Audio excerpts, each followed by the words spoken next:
नमस्कार जय जगन्नाथ शकुंतला ट्यूटोरियल आउ क्लास को आपण मन को आंतरिक स्वागत। आमे पूर्वर बहुत आलोचना कर सारे ग्रामर उपरे अलंकार उपरे भाषा शिक्षा उपरे सब उपरे आलोचना कर सारे।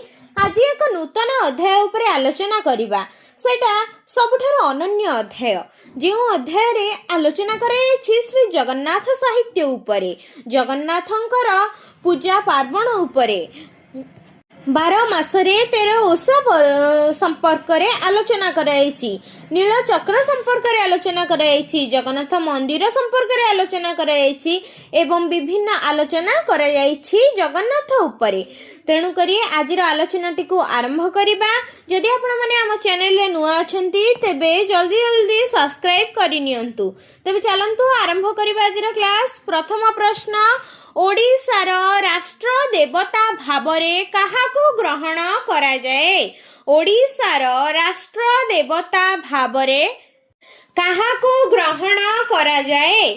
ओडिशार राष्ट्र देवता भावरे काहाकू ग्रहण करा जाए? ओडिशार राष्ट्र देवता भावरे श्री जगन्नाथंकु ग्रहण करा जाए। लोक कथा अनुजाई श्री जगन्नाथ मंदिरर निर्माण कार्य किए करिथिले?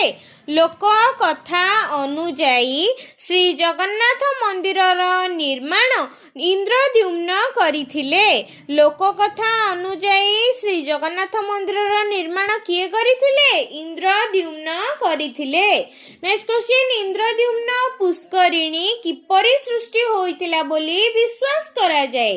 गाईर खुर बाजी इंद्रद्युम्न पुष्करिणी सृष्टि होइतिला बोली विश्वास करा जाए।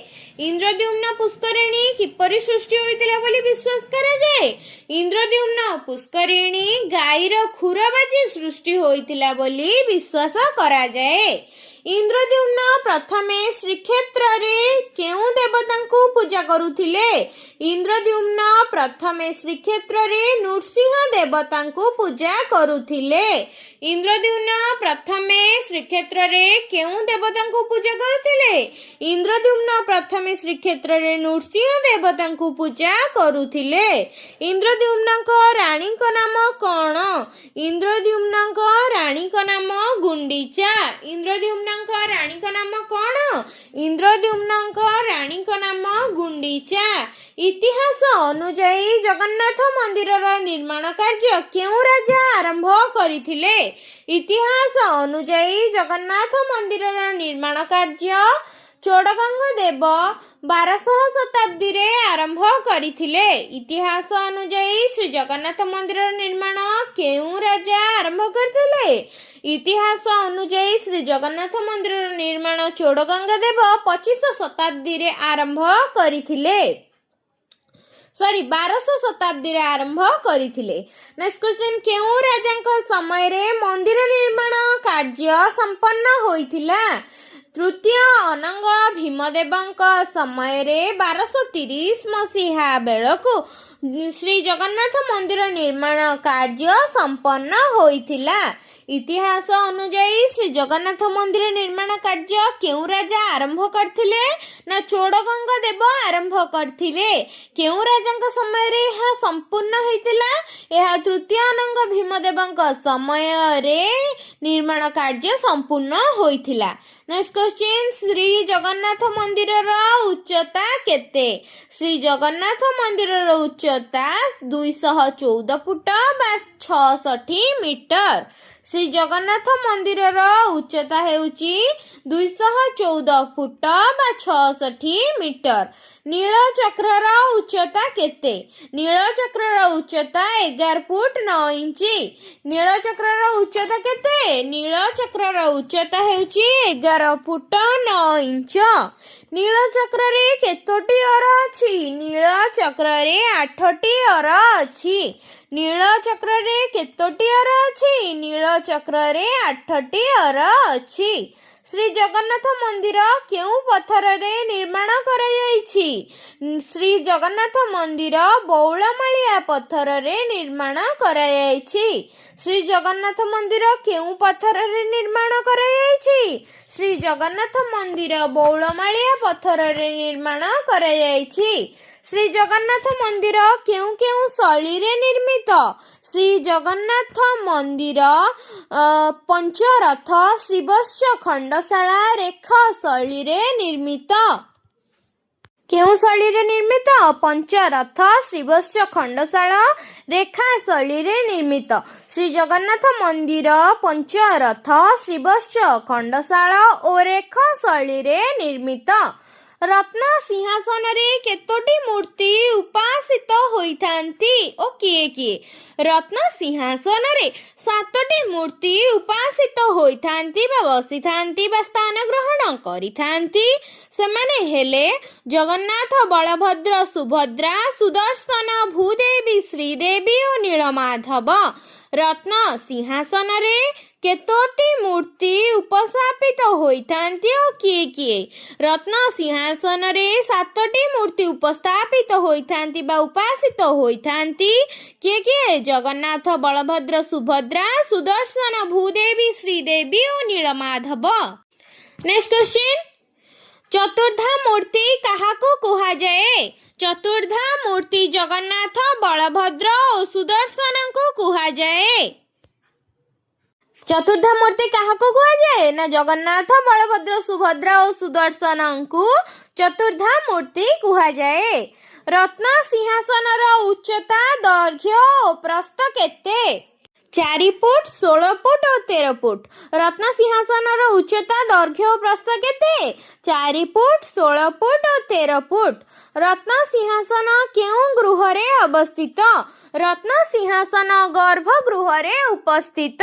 रत्न सिंहासन केउं गृह रे अवस्थित?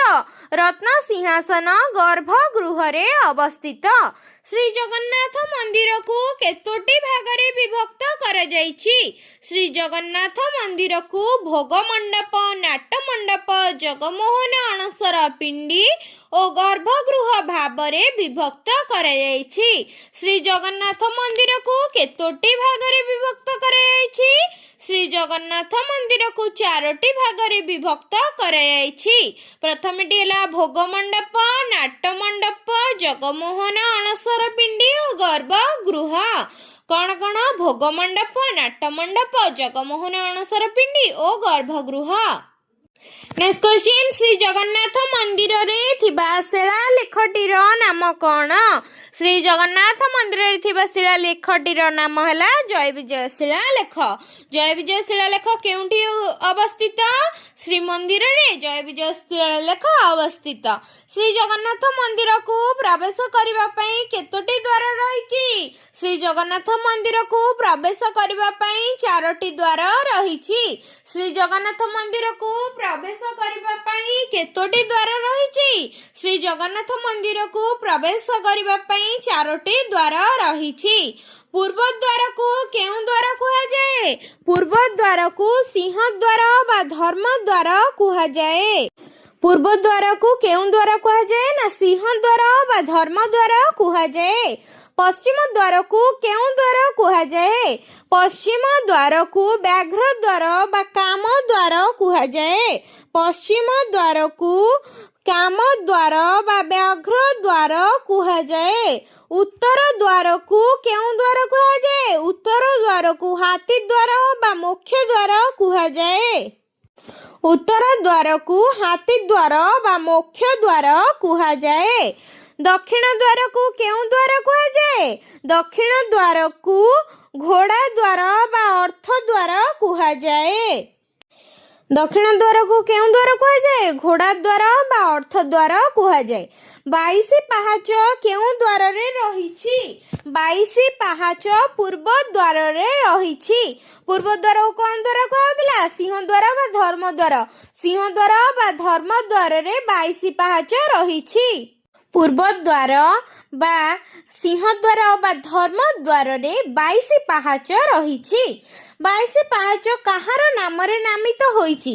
22 पाहाच 22 जन मुनि बा जैन तीर्थंकर नाम रे नामित होइछि। एहा किए देइथिले मत? भानुदेव मत देइथिले। नेक्स्ट क्वेश्चन, ଜଗନ୍ନାଥଙ୍କର ମୁଖ୍ୟ ମନ୍ଦିରରେ କେତୋଟି ଦ୍ୱାର ରହିଛି?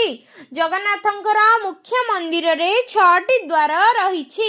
ଏଗୁଡ଼ା ସବୁ ଇମ୍ପୋର୍ଟାଣ୍ଟ କ୍ୱେଶ୍ଚିନ୍, SSB ଟାଇପ୍ର କ୍ୱେଶ୍ଚିନ୍ ଏଗୁଡ଼ାକ। ତେଣୁକରି ଦୟାକରି ନୋଟ୍ ବନେଇ ନେବେ, ଯାହାଫଳରେ କି ଆପଣମାନଙ୍କୁ ପଢ଼ିବାକୁ ସାହାଯ୍ୟ ହେବ।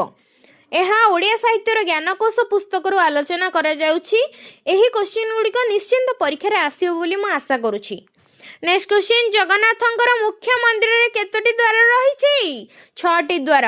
ପତିତ ପାବନ କେଉଁ ଦ୍ୱାରରେ ଅଛନ୍ତି? ପତିତ ପାବନ ପୂର୍ବ ଦ୍ୱାରରେ ଅଛନ୍ତି।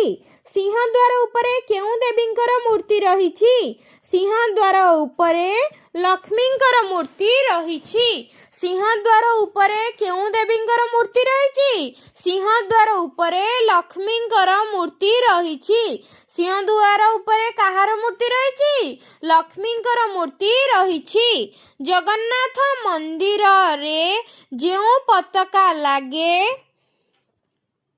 ଜଗନ୍ନାଥ ମନ୍ଦିରରେ ଯେଉଁ ପତାକା ଲାଗେ ସେ ପତାକାର ନାଁ କ'ଣ?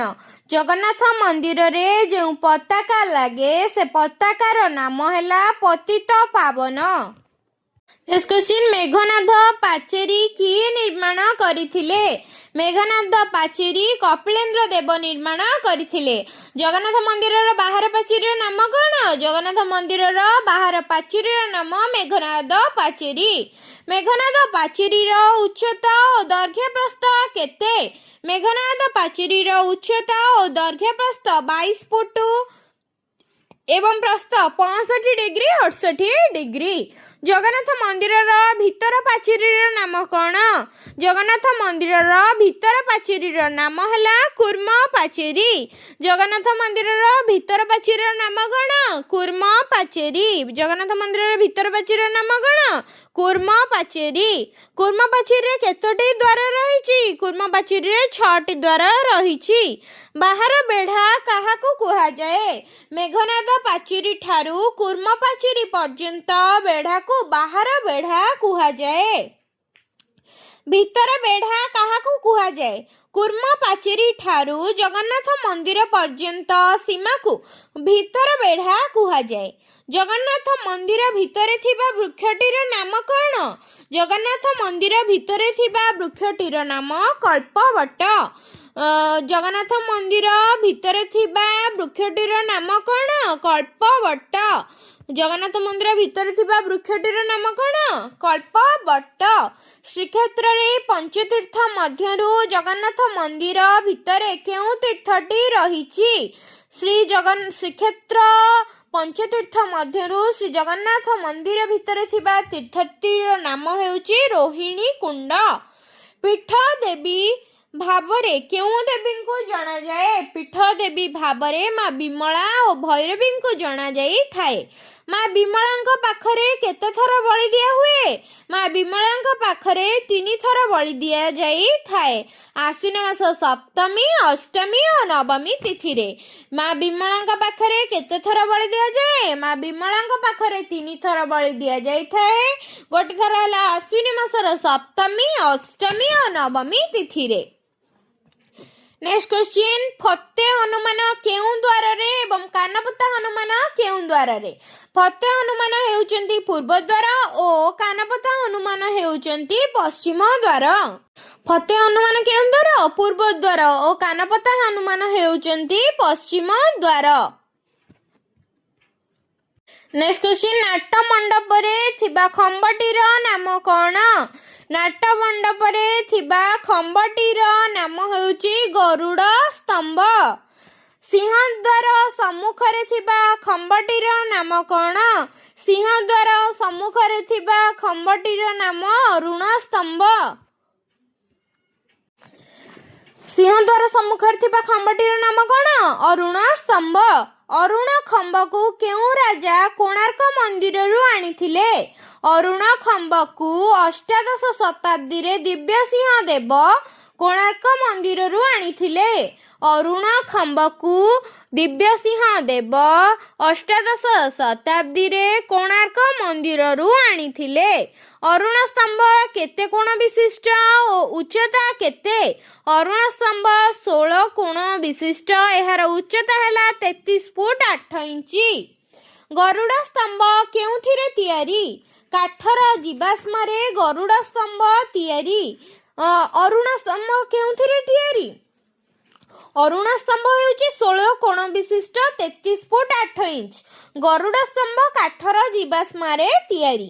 ଜଗନ୍ନାଥ ମନ୍ଦିରରେ ଲାଗୁଥିବା ସବୁଠାରୁ ବଡ଼ ପତାକାର ନାମ କ'ଣ? ଜଗନ୍ନାଥ ମନ୍ଦିରରେ ଲାଗୁଥିବା ସବୁଠାରୁ ବଡ଼ ପତାକାର ନାମ ହେଲା ପାଦୁକଖିଆ ବାନା। ପାଦୁକଖିଆ ବାନା। ଜଗନ୍ନାଥ ମନ୍ଦିରରେ ଲାଗୁଥିବା ସବୁଠାରୁ ବଡ଼ ପତାକାର ନାମ ହେଲା ପାଦୁକଖିଆ ବାନା। ନେକ୍ସଟ କ୍ୱେଶ୍ଚିନ୍, ନୀଳଚକ୍ରରେ କେତୋଟି ରଙ୍ଗର ପତାକା ଲାଗେ ଓ କ'ଣ କ'ଣ? ନୀଳଚକ୍ରରେ 3ଟି ରଙ୍ଗର ପତାକା ଲାଗେ, ଧଳା, ନାଲି ଓ ହଳଦିଆ। ଧଳା, ନାଲି ଓ ହଳଦିଆ। ଶ୍ରୀ ଜଗନ୍ନାଥ ମନ୍ଦିରରେ ଥିବା କାଞ୍ଚି ଗଣେଶ ଓ ଭଣ୍ଡ ଗଣେଶ କେଉଁ ରାଜାଙ୍କ ସମୟରେ ପ୍ରତିଷ୍ଠା ହୋଇଥିଲେ? ଶ୍ରୀ ଜଗନ୍ନାଥ ମନ୍ଦିରରେ ଥିବା କାଞ୍ଚି ଗଣେଶ ଓ ଭଣ୍ଡ ଗଣେଶ ପୁରୁଷୋତ୍ତମ ଦେବଙ୍କ ସମୟରେ ପ୍ରତିଷ୍ଠା ହୋଇଥିଲେ। କେଉଁ ଗଣେଶ ଜଣେ ନାରୀ ମୂର୍ତ୍ତିକୁ ଧରି ପୂଜା ପାଉଛନ୍ତି? କାଞ୍ଚି ଗଣେଶ ଜଣେ ନାରୀ ମୂର୍ତ୍ତିକୁ ଧରି ପୂଜା ପାଉଛନ୍ତି। ମୁକ୍ତି ମଣ୍ଡପ କେଉଁ ରାଜାଙ୍କ ସମୟରେ ନିର୍ମାଣ ହୋଇଥିଲା? ପ୍ରତାପ ରୁଦ୍ରଦେବଙ୍କ ସମୟରେ ମୁକ୍ତି ମଣ୍ଡପ ନିର୍ମାଣ ହୋଇଥିଲା। ମାଦଳପାଞ୍ଜି ଅନୁଯାୟୀ ରାମଚନ୍ଦ୍ର ଦେବଙ୍କର ସ୍ତ୍ରୀ ଗୌରୀ ଦେବୀ ମୁକ୍ତି ମଣ୍ଡପ ନିର୍ମାଣ କରିଥିଲେ ବୋଲି ଅନୁମାନ କରାଯାଇଥାଏ। ମୁକ୍ତି ମଣ୍ଡପରେ କେତୋଟି ସ୍ତମ୍ଭ ଅଛି? ମୁକ୍ତି ମଣ୍ଡପରେ 16ଟି ସ୍ତମ୍ଭ ଅଛି। ଜଗନ୍ନାଥ ମନ୍ଦିର ସହ କେତୋଟି ମଣ୍ଡପର ସମ୍ପର୍କ ଅଛି? ଜଗନ୍ନାଥ ମନ୍ଦିର ସହ 16ଟି ମଣ୍ଡପର ସମ୍ପର୍କ ଅଛି। ଜଗନ୍ନାଥ ମନ୍ଦିର ସହ କେତୋଟି ମଣ୍ଡପର ସମ୍ପର୍କ ଅଛି? ଜଗନ୍ନାଥ ମନ୍ଦିର ସହ 16ଟି ମଣ୍ଡପର ସମ୍ପର୍କ ଅଛି। ତେବେ ଆଜି ଆଲୋଚନା କଲେ ଶ୍ରୀ ଜଗନ୍ନାଥ ସଂସ୍କୃତି ବା ସାହିତ୍ୟ ସମ୍ପର୍କରେ 53ଟି କ୍ୱେଶ୍ଚିନ୍। ନେକ୍ସଟ କ୍ଲାସରେ 54 ନମ୍ବରରୁ ଆଉ ଯେତକ ରହିଲା ଆଲୋଚନା କରିନେବା। ତେବେ ଯଦି ଆପଣମାନେ ଏପର୍ଯ୍ୟନ୍ତ ଆମ ଚ୍ୟାନେଲଟିକୁ ସବସ୍କ୍ରାଇବ୍ କରିନାହାନ୍ତି ଜଲ୍ଦି ସବସ୍କ୍ରାଇବ୍ କରିନିଅନ୍ତୁ।